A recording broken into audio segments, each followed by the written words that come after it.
The reason I'm speaking first is I've got a broadcast on Gaza and I've got to go. That was fixed before I knew about this meeting. But may I congratulate you all for having organised this occupation. It's much more important than you may realise at the moment that when people get together and do something, that is when history is changed. If you just sit and grumble and divide and split ideologically, you don't get anywhere. But when you get together and make your own demands, then in the end, those demands are heard. I don't believe in protest. If you protest, you say, I've lost the battle and I don't like it. Well, I'm not in that business. I'm in the business of making demands on the government. And the demands, like the ones the suffragettes made and the Chartists made and the trade unions made and the anti-apartheid movement made, demands have to be answered and listened to. Now, I've seen the statement of intent which was referred to, your own policy. I agree with it 100%, because what we are witnessing in Gaza is a massacre, it's a war crime, civilians are being killed, children are being killed, 1,000 have died, 3,000 injured, phosphorus bombs are being used, United Nations buildings are being bombed, schools are being bombed, Islamic universities are being bombed, and every time you listen to it on the news, the BBC description, anyone killed by the Israelis is a militant. And I think one of the factors we have to consider, and I'll come to it in a minute, is the coverage of this in the British media. Because what we're really about, you know this very well, what this is about is getting attention from the nation for what is happening. And you don't get it through the media, and you can do it by doing it yourself. And if this spreads, and it will, there's a big meeting, you probably know, in Trafalgar Square tomorrow. And what the media do, they never report a speech at a meeting. All they do is send a camera unit in case there's a scuffle or an arrest, and they show that. They try to present the whole thing as violent, negative, and therefore our job in getting a positive case across is the most difficult thing to do, but there's no way better of doing it than doing something yourself, and then people in the end pick it up. Don't think we're an isolated little group at the LSE. In my judgment, and I can only give it to you, I believe there is mass support for what you are doing from all over the world. And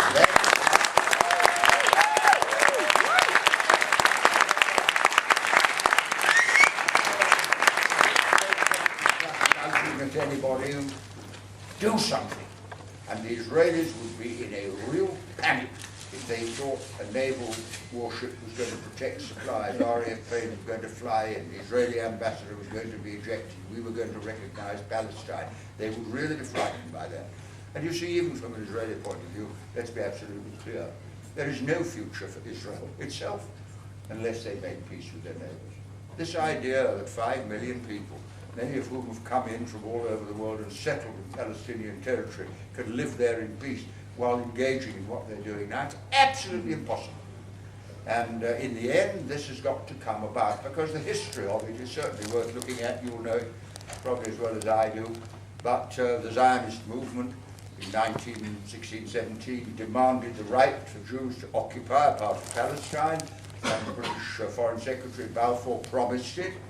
And in the Balfour Declaration, which is the basis of the Zionist case for Israel, they promised there would be no disturbance of the rights of the local inhabitants, the Palestinians. So that was broken. We sent, what's his name, Lawrence of Arabia in to fight the Turks in the First World War, and we promised the Arab self-government. We occupied Palestine after the First World War and then gave away to Israel, and Israel set up the state, which led to the mass eviction of Palestinians, the refugees, and then engaged in wars which at the moment mean Israel not only controls the West Bank and is now trying to control Gaza, but occupies the Golan Heights that belong to Syria, occupies the Sheba farms which belong to Lebanon, and is engaged in warfare right across that part of the world, armed and supported by the United States of America.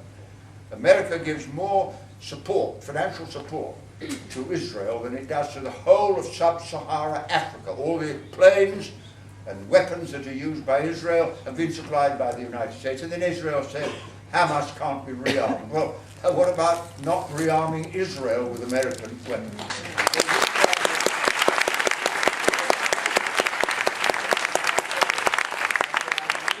What you're doing is very, very important. And when the history comes to be written, just as the earlier LSE occupations are studied and looked at, what you're doing will be, and you're doing it in a good cause, and you're not alone. Almost everyone in Britain and the world now, I think, supports you. Thank you for listening.